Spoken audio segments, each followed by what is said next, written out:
Ibu bapak, saudari-saudara, sobat Komsos yang terkasih dalam Kristus, selamat berjumpa kembali dengan Renungan Minggu Komsos Gereja Santa Maria Immaculata, Paroki Tarakan. Kita hari ini memasuki Minggu Prapaskah yang kedua. Bacaan Injil yang kita renungkan pada Minggu Prapaskah kedua ini diambil dari Injil Matius bab 17 ayat 1 sampai dengan 9. Kutipan ini mengisahkan peristiwa di puncak Gunung Tabor ketika Yesus bersama dengan beberapa muridnya naik ke puncak gunung untuk berdoa. Pada saat mereka berdoa, Yesus berjumpa atau Yesus ditemui oleh Musa dan Elia. Dalam perjumpaan itu, para murid melihat wajah Yesus yang bersinar, wajah Yesus yang menjadi terang. Dan pada saat itu kembali kita dengar apa yang pernah kita dengar saat Yesus dipermandikan. Inilah putraku yang terkasih, kepadanyalah aku berkenan. Peristiwa Yesus menampakkan kemuliaannya di Gunung Tabor diceritakan sesudah Yesus memberitahukan kepada para muridnya bahwa dia akan pergi ke Yerusalem, dan di sana Yesus akan mengalami penolakan, mengalami penderitaan, bahkan mati dibunuh, dan kemudian bangkit. Ketika di atas puncak Gunung Tabor, Musa dan Elia hadir di sana.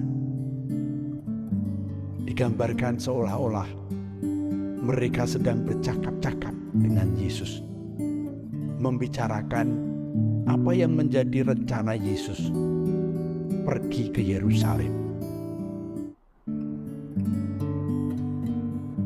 Bagi para murid, kepergian Yesus ke Yerusalem untuk mengalami berbagai macam kesulitan dan bahkan penderitaan dan kematian sangat sulit dipahami. Mengapa harus mengikuti seorang guru yang nantinya mengalami penderitaan dan bahkan ditolak sampai mati? Para murid tentulah berhitung-hitung, apakah ada untungnya mengikuti guru seperti ini? Apa yang nanti akan mereka dapatkan mengikuti guru yang akan mengalami penolakan dan kematian? Kebangkitan bagi mereka masih kabur karena belum terjadi.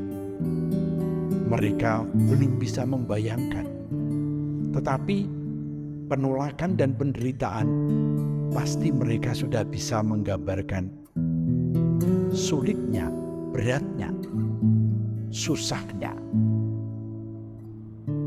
Oleh karena itu, peristiwa di Gunung Tabor merupakan sebuah jaminan iman ketika para murid mempercayakan diri untuk mengikuti Yesus yang adalah putra terkasih. Wajah Yesus yang berkilau-kilauan atau bersinar terang menggambarkan kedekatan Yesus dengan yang ilahi. Kita ingat waktu Musa turun dari Gunung Sinai. Setelah beberapa waktu berjumpa dengan Tuhan, wajah Musa bersinar, wajah Musa bercahaya, sampai orang Israel tidak tahan memandangnya. Bahkan wajah Musa kemudian dikerukup dengan kain.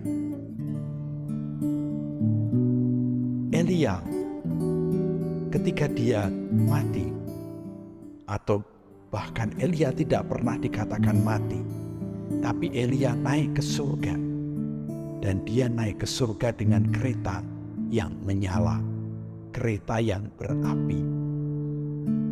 Dua tokoh ini amat sangat penting dalam menjamin keselamatan umat Israel. Dan sekarang kita dan para murid diajak berjumpa dengan Yesus yang wajahnya bersinar karena kedekatannya dengan yang ilahi. Yang ilahi hadir dalam pribadi Yesus. Ini adalah jaminan bahwa apa yang akan dialami oleh Yesus, apa yang akan terjadi pada Yesus, menjadi sarana, menjadi jalan yang akan membawa dia kepada kemuliaan, persatuan dengan yang ilahi, yang bulat utuh. Dan penampakan wajah Yesus yang bersinar meneguhkan para murid untuk mengikuti Yesus dengan sungguh-sungguh, meskipun dihadapkan pada tantangan, penderitaan, kesulitan hidup, bahkan pengorbanan. Mengapa demikian? Karena sebetulnya persoalan hidup bukan diciptakan oleh Tuhan. Persoalan hidup ada selalu bersama kita manusia. Keterbatasan kita sebagai manusia membuat kita mengalami berbagai macam penderitaan, berbagai macam beban hidup. Kalau itu kita pandang hanya sebagai beban saja, maka kita akan menjadi pribadi-pribadi yang murah, pribadi-pribadi yang sedih, pribadi-pribadi yang tidak berdaya.